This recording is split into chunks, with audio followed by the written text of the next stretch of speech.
Melanie Naismith here, and this is Sounds Like Us. Today's guest is the brains behind The Witch's Garden and author Felicity McDonald. Sounds Like Us is a community artist project brought to you by Working for Victoria and Tauranga Shire Council. The aim of this series is to shine a light on creatives that have been influenced by the Tauranga Shire and to share a brief snapshot of their journey within the arts.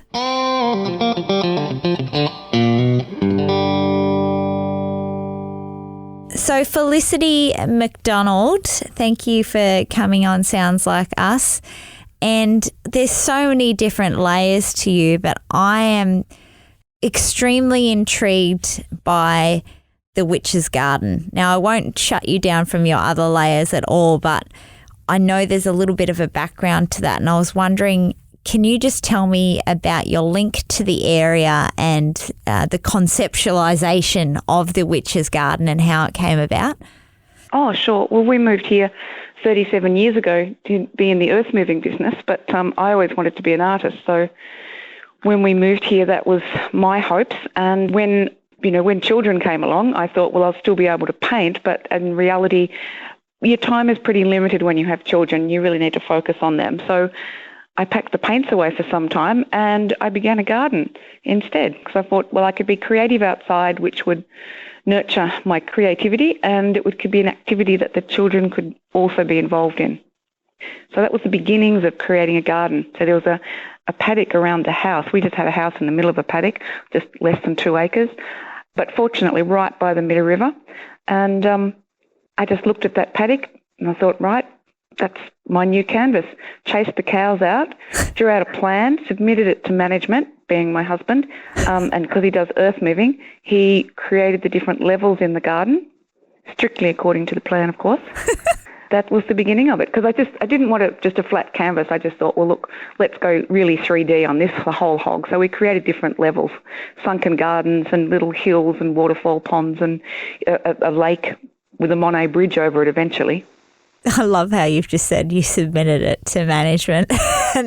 So how long did management actually take to get that grounds and bones done? Because I know sometimes when my mum maybe hands stuff on to management, it doesn't necessarily get executed at the same timely manner as paid work. Oh, I know what you mean. No, luckily, management here knows that it saves time to say yes the first time. So how long did that whole... We actually did it in Easter 91. Wow. So, and when he'd done it according to your plans, did it look exactly what you thought it was going to look like? It did, because I knew that what we were doing was moving level. I've watched him work before because he does earth moving, so it's mud and it's different. It's wheel tracks and it's just pretty messy, and that's what I got. I knew that, but the different levels were there. The bones were there, the skeleton, and I just got to with a rake and just started levelling and smoothing and getting things where I wanted it.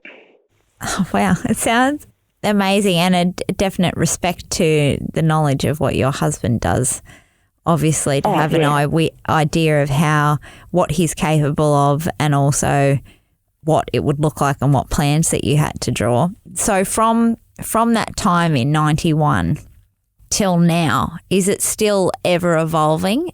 And I imagine it would be. Are. Yeah. Yeah, because the weather can knock a tree down or, things can die. All sorts of things happen all the time, and things keep growing, and sometimes they become too big for their space.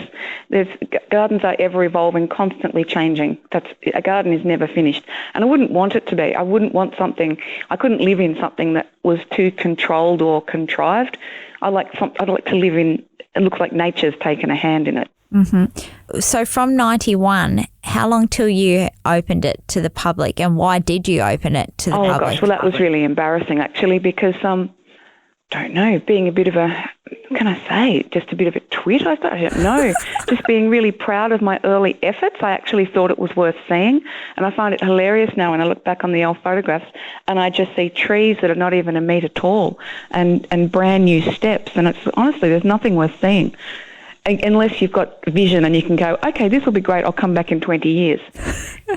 So was it well received then in your twit stage or did... Yeah, no, it was. It was the Open Garden Scheme asked us to open up for them.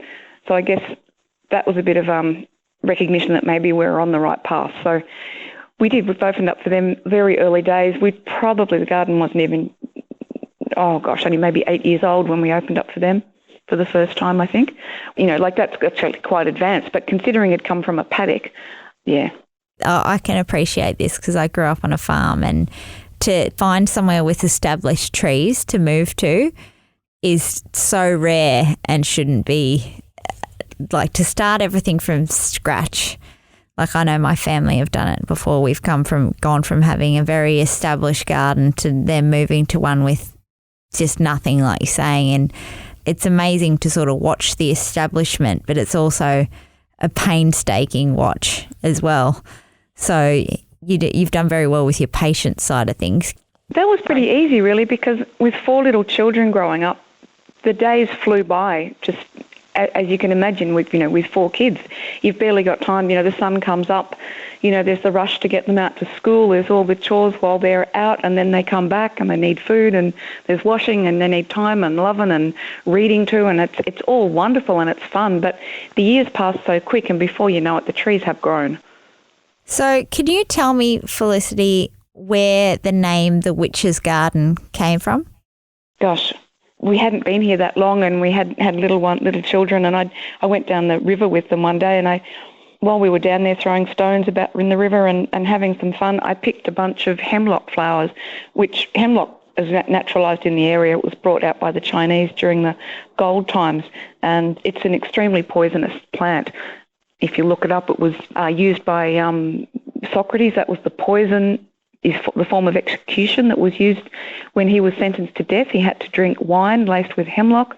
It's an extremely toxic plant. And, of course, I had a bunch of it sitting in the kitchen, and one of the locals came round and walked in the door and said, "Oh, my God, what have you done? What's that doing on the table where there's, little children and food?"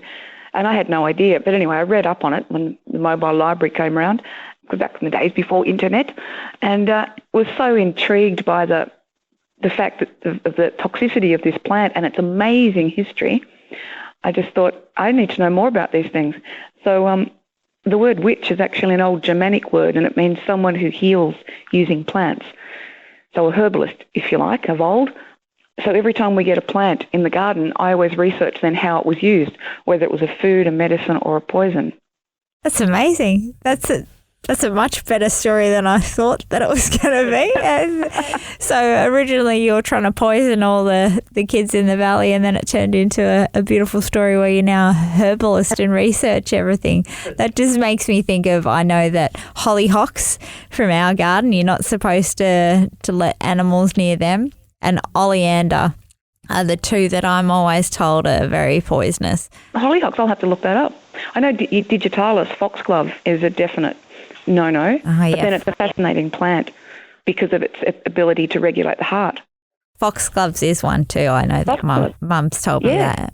So do you actually brew anything, Felicity? Do you have like a little herbalist? No, look, I don't, because it's more just a repository of knowledge of things that are interesting and dangerous and I probably shouldn't know about, but I just find them fascinating.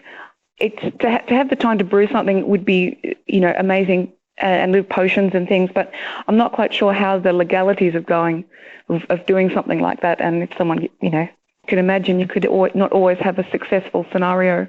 That's true. It's very wise not to talk about witches' potions on air.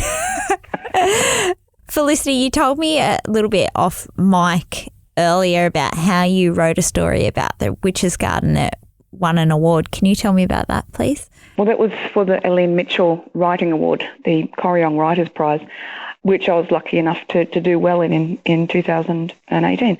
But the story of that I wrote was the beginnings of the Witch's Garden and how it began really with a lemon tree, I suppose, if you really want to go back to the roots of it.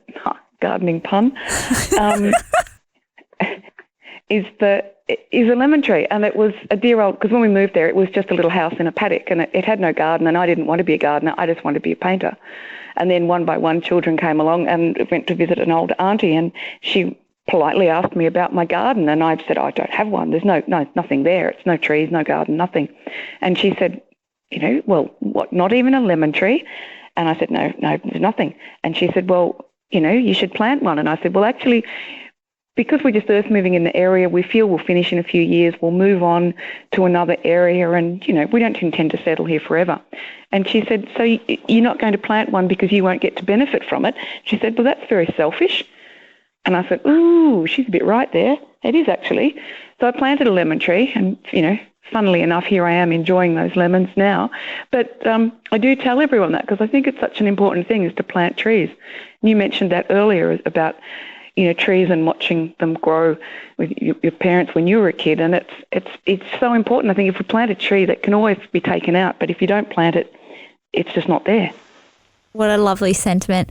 Felicity, thank you so much for joining us. Can you tell the lovely people that are listening your social pages and how we can find you so that we can come and visit the Witch's Garden and maybe get to see some of your artwork? Oh, fantastic. All right. Yep, love to. Well, we're on Dartmouth Road, Mitta.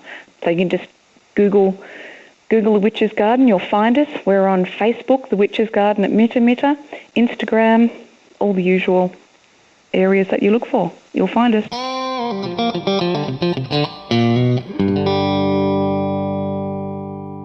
Today's episode of Sounds Like Us was hosted by Melanie Naismith and produced by Joshua Liston. Sounds Like Us was made possible by working for Victoria and Tauranga Shire Council. For more information on Sounds Like Us and to hear more episodes from local creatives, go to tauranga.vic.gov.au.